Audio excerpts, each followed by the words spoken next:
ሚኪ በስተመጨረሻ ተዋርዷል ማለት ነው። እሱ ከቤት ውስጥ ብሩክን እንዳስወጣ ያለ ሚስትየዋ ነገሮችን ሁላ አውቃለች ማለት ነው።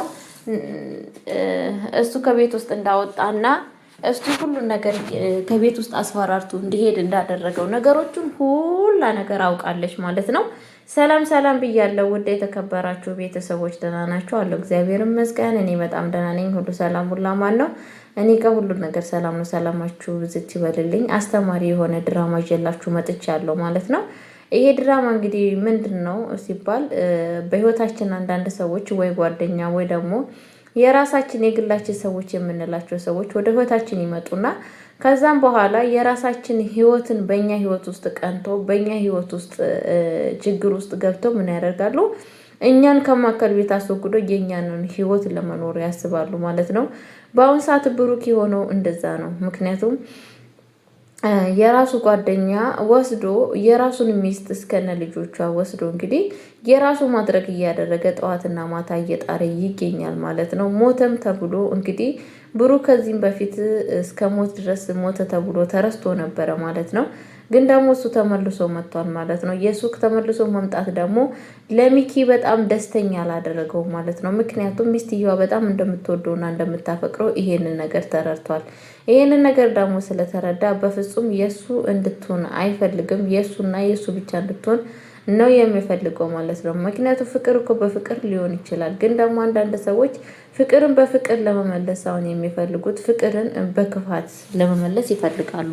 እኛ እኮ ጥሩ ሰው ከሆንን ማንም ሰው ሊወደን ይችላል። ከማንም ሰው እኛ ስላስገደድንና እኛ መጥፎ ነገር ስለሰራን አይደለም እነኛ ሰዎች ለኛ የሚሆኑ።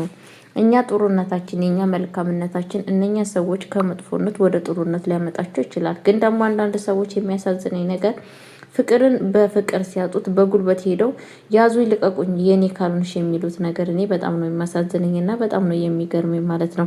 ፍቅር በግዴታ የለም። ፍቅር በፍቅር ብቻ ነው እንጂ ፍቅር በግዴታ የሚሆን ነገር አለ ነገር የሚባል ነገር አለ ብዬ አላስብም። ስለዛም ቤተሰቦች ምን ልላችሁ ፈልጌ መሰላችሁ? እንግዲህ የልጅን አባትን መንከራተት በጣም ነው ብሩክ የሚያሳዝነው። ምክንያቱም በየጎዳና ላይ እየተንከራተተ ይገኛል ማለት ነው። ጎዳና ላይ እንግዲህ ያስባችሁታል። የራሱ ሚስት የራሱ ቤተሰብ እያለው እንግዲህ የእነሱ ትዳር እንዳይመዘቃቀል ብሎ ውጭ ላይ በየጎዳና ላይ እየተኛ ይገኛል ማለት ነው። ይብን የቀን ስራ የሸክም እየተሸከመ ማለት ነው። በጣም ነው ያሳዘነኝ። እውነቴን ነው የምላችሁና እኔ አላውቅም ሰዎች ግን ለምንድን ነው የዚህን ያክል ክፋትን የተማሩት? እኔ እውነቴን ነው የምላችሁ ለምን ብትሉ የሰዎችን ነገር ፈልገው ምንድን ነው የሚገኙት? ምንድን ነው የሚጠቀሙት? ብቻ በጣም ነው የሚያሳዝነው ቤተሰብ ማለት ነው። እኔ በራሴ ያየሁት ነገር ማለት ነው። ብቻ መስተዋሉን መድኃኒዓለም ይስጠን እላችኋለሁ ቤተሰብዬ እና ምን ልላችሁ ፈልጌ መሰላችሁ? ባይለን በአቅማችን በታች ያለ መጠን ለሰዎች መልካም ነገር ብናስብ በጣም ጥሩ ነው ብዬ ነው የማስበው። እንግዲህ በጣም ነው እያስመሰለባት ያለው ማለት ነው። ነገሮቹን ሁላ ምንም ነገር እንደማያውቅ ሁሉም ነገር እንግዲህ በራሱ እንደወጣና ጥሏቸው እንደጠፋ አድርጎ ነው እያሳየ ያለው ማለት ነው። ግን እሱ ሚኪ ነው ከቤት ውስጥ ወጥቶ እንግዲህ አስፈራርቶ ወደዚህ የሚመለስ ከሆነ እንዳይመለስ አድርጎ ነው ከቤት ውስጥ አስፈራርቶ ያስወጣው ማለት ነው። ይሄ ነገር ደግሞ በጣም ነው የሚያሳዝነው። በጣም ነው ልብ የሚያሳምመው ማለት ነው። ምክንያቱም እሷ በጣም ነው የወደደችው ከሚኪ ጋር ዝም ብላ ለማንኛውም ያው ባሏ ስለሆነ በባልነት ደረጃ ፍቅር ትሰጠዋለች እንጂ በፍጹም ፍቅር የላትም ማለት ነው። ያላት ከትክክለኛ ባሏ ከልጆቹ አባት ጋር ነው ፍቅር ያላት ማለት ነው። እኔ በዚህ ነገር በጣም ነው ደስ ያለኝ ማለት ነው። በዚህ አጋጣሚ ማለት ነው ቤተሰቦቼ እንግዲህ በጣም ነው ደስ ያለኝ ማለት ነው። ምክንያቱም ነገሮቹን ለመቀየራቸው አይቀርም። ከዛሬ ነገ ከተነገ ወዲያ ከዛሬ መቼም ቀኑ የማይለይ የማይሳካ ነገር አለ ብዬ አላስብም። ይሆናል፣ ይስተካከላል። ነገ ህይወት እንደሚኖራቸው እና ነገ ትክክለኛ ህይወት ኖራቸው በሰላም እንደሚኖሩ ተስፋ አለኝ ማለት ነው። ክርስቲያን ተስፋ አይቆርጥም። የትኛውም ሰው ሆነ በነገራችን ላይ የትኛውም ሰው ቢሆንም መመለሱ አይቀርም ብዬ ነው የማስበው። እንደዚህ የሚዋደዱ ሰዎች ደግሞ ወድቆ አይወድቁም፣ እንደዚሁም አይቀሩም። ነገ ህይወት ይኖራቸዋል ብዬ አስባለሁ።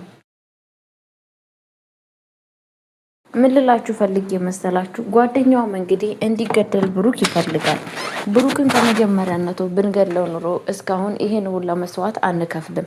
ብሩክን መግደል አለብን። ብሩክ በህይወት መኖር የለበትም። በህይወት እስካለ ብዙ ነገር እያዋርደናል፣ ህይወታችን ሰላም አይሆንም እያለ ይገኛል ማለት ነው። እንግዲህ በጣም ነው የማሳዝነው ቤተሰብ ማለት ነው። ሰዎችን በእንደዚህ አይነት መንገድ እንግዲህ ግድያ ሰዎችን መግደል እንግዲህ ያስባችሁታል። እንግዲህ አጎትዮ ደግሞ በጣም ነው የተጨነቀው ማለት ነው። ሚስትየዋ ሄዳ ስትፈልገው ነበረ ማለት ነው። በመጀመሪያ ሰዓት የት እንደወጣ እንኳ ምንም ነገር የማውቀው ነገር የለም የት አለ ስትለው አጎቱ እንግዲህ እኔ ምንም ማውቀው ነገር የለም ያለኛ ዘመድም ጓደኛም የለው ቢመጣ እኛ ጋር ነው እንጂ ወዴት ይሄዳል እያለ ነበረ ማለት ነው።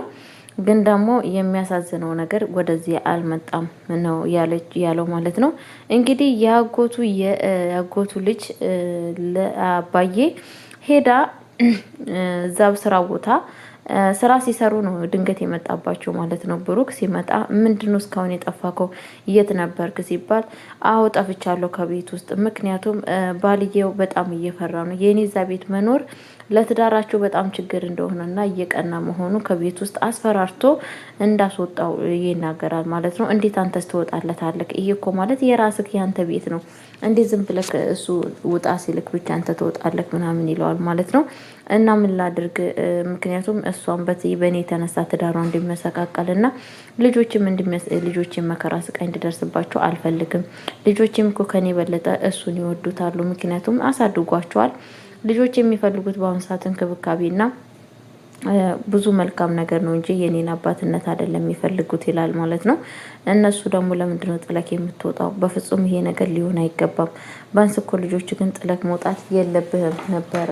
እሷም እኮ በጣም ነው አንተን እየፈለገችክና በጣም አንተን እየፈለገች ያለችው ምናምን ስሉት እሷ ብትፈልገኝ ችግር የለውም ግን ደግሞ እኔ መገኘቴን በፍጹም ለሷ እንዳትነግሯት ነው ያለው ማለት ነው። እነሱ ደግሞ በፍጹም ለሷ መንገር አለብን ምክንያቱም እሷ በጣም አንተን በፍለጋ ውስጥ ትገኛለች በጣም እያለቀሰች እና እያዘነ ውስጥ ነው ስትል በፍጹም የምትናገሩ ከሆነ ከዚህ ጥዬ እሄዳለሁ ምናምን እያሏት ነበረ ማለት ነው። እንግዲህ ወዳለበት ቦታ አስቀምጦ ቀጥታ የደወሉት ወደ እሷ ጋር ነበረ። ሲደውሉላት ስልኩን ታነሳለች። ምንድነው ሲሏት ብሩክ ተገኝቷል ምናምን ስላት በጣም ደስ ብሏት ከላይ ወደ ታይ ስትወርድ እንግዲህ ባልየው ተብየው ምግብ ኩሽና እየሰራ ለሷ ብሎ ደፋ ቀና እያለ ነበረ ማለት ነው። ምን ሆነሽ ነው የመጣሽው ስላት ብሩክ ተገኘ እንኳን ደስ አለህ ምናምን ስትለው በጣም ነበር የተናደደው። ኬት አባቱን የመጣው እያለ ነበረ ማለት ነው። ተገኘ ብሏል። ማን የነገረሽ ምናምን ስል የብሩክ ዘመድ አባባ ናቸው የነገሩኝ ምናምን ስላ በፍጹም እዛ መሄድ የለብሽም ከሄድንም አብረን ነው። አንተማ ምግብ እያበሰልክ አይደል እንዴ? ምግብ እያበሰልክ ስለሆነ ምግቡን አብስል እኔ እስከምመጣ ድረስ ምናምን እያለችው ነበረ። በጣም ነው የተናደደው። እንግዲህ ልብሱን ኮፍያውን ከላው ላይ ብድግ አድርጎ ጉርጉር አድርጎ እኔ ምን ይሻለኛል ይሄን ሰውዬ በምን የተነሳ ከዚህ ሰውዬ ጋር ማፋታት አለብኝ ምንድነው መጨረሻው? ከዚህ ሞቷል ብዬ ባስወራም ምንም ነገር ፋይዳ የለውም። አሁንም ደግሞ መጣ ተመልሶ ከዚህ በለጠ ግን ማድረግ አለብኝ እያለ ነበረ ማለት ነው። እሷም ቀጥተኛ ወደዛ ስትሄድ ብሩክን አላገኘችው ማለት ነው። ወዴት ሄደ ምናምን ስትለው ሄደ አሁን ምክንያቱም አንቺን ማግኘት አይፈልግም ለአንቺ ትዳር ብሎ ነው ከዚህ ቤት ውስጥ የወጣው ምክንያቱም ለምን ስትላቸው ባለቤትሽ ደስተኛ አይደለም በትዳሩ እሱ እዛ ቤት መኖር በቅናት የተነሳ መጥፎ ነገር ችግር ነገር ስለሚያሳስበው ከዛ ነው ቤቱን ጥሎ ይሄ ጠፋው ምናምን ሲሏቸው ነበረ ማለት ነው። እሷም በጣም እያዘነች እና እያለቀሰች እንግዲህ ወደ ቤት ተመልሳለች ማለት ነው። ይሄን ሁሉ ያደረገው ሚኪ እንደሆነ አውቅ ያለው እሱ ነው እንደዚህ ያደረገው ብላ ፎክራ ነበረ ወደ መኪና ውስጥ የገባችሁ ማለት ነው። ቀጥታ ወደዛ ስትሄድ ሚኪ አንተ ነክ እንደዚህ ያደረከው ከቤት ውስጥ እንዲወጣ ያደረከው አንተ ነክ ብላ ነበረ ማለት ነው። እና ብሩክ በእንደዚህ አይነት ነገር እየተሰቃየ ይገኛል ማለት ነው። በየጎዳና ላይ በብርዱ እንግዲህ በጣም የሚያሳዝን ነገር ይሄ ነገር ለሱ ይገባል እንዴ ሲባል በፍጹም የሚገባው ሰው አይደለም ማለት ነው። ምክንያቱም የራሱ የሆነ ነገር እያለው እንደዚህ በብርድ መሰቃየት ይሄ ሁላ ነገር እንግዲህ ለሚስቱና ለልጆቹ ዋጋ እየከፈለ ይገኛል ማለት ነው። እንግዲህ ምንድነው የተፈጠረው? እሷ ስለጠፋ ለፖሊስ ማሳወቅ ፈልጋ ነበረ ማለት ነው። ፖሊስ ጋር ስትሄድ ምንድነው ያደረጓት? እንግዲህ ፖሊሱ ጋር ከሱ ጋር ተነጋግሮን ምን እንደሆነ ብቻ ባላቅም ፖሊስየው ምንድን ያለው ማን የጠፋው ፎቶውን እስቲ ላኩ ስጡኝ ስትለው የቀየ ፎቶ ነው ለሱ የሰጠችው ማለት ነው ለፖሊሱ። ፖሊሱ ደግሞ እንዴት ነው ይሄ የቆየ ፎቶ እኔ የምልሽ ያሁን ፎቶ ነው ስትል ያሁን ፎቶ የለውም። ምክንያቱም ለምንድን ነው ያሌለው እስካሁን ስትል በፍጹም ጠፍቶ ነበረ ገና አሁን ነው ማለት ነው።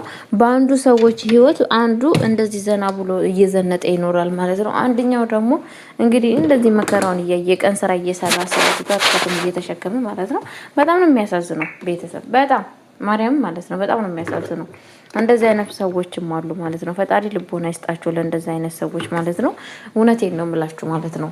ለምን ሲባል በአንዱ ሰው ህይወት ላይ እንግዲህ ያስባችሁታል። ነገሮቹን ሁላ የኔ ካልሆነ የሰዎች ሀብት ንብረት የኔ ካልሆነ የምወደው ሰዎች ለእኔ ካልሆኑ ተብሎ የኔን አክል ዋጋ መክፈል በጣም ነው የሚያሳዝነው ማለት ነው። ብቻ እኛ ኢትዮጵያኖች ተበላሽተናል። አንዳንዴ የድራማ መስሎ ይቅረብ እንጂ ይሄ ትክክለኛ ህይወት እንደሆነ ያሳያል ማለት ነው። ቤተሰቦቼ ለማንኛውም ለቤት አዲስ ሆናችሁ ላይክ እና ሼር እያደረጋችሁ እያበረታታችሁ በአክብሮት እጠይቃችኋለሁ። ለቤት አዲስ ሆናችሁ ላይክ ሼር አድርጉ። እወዳችኋለሁ፣ አከብራችኋለሁ። ክበሩልኝ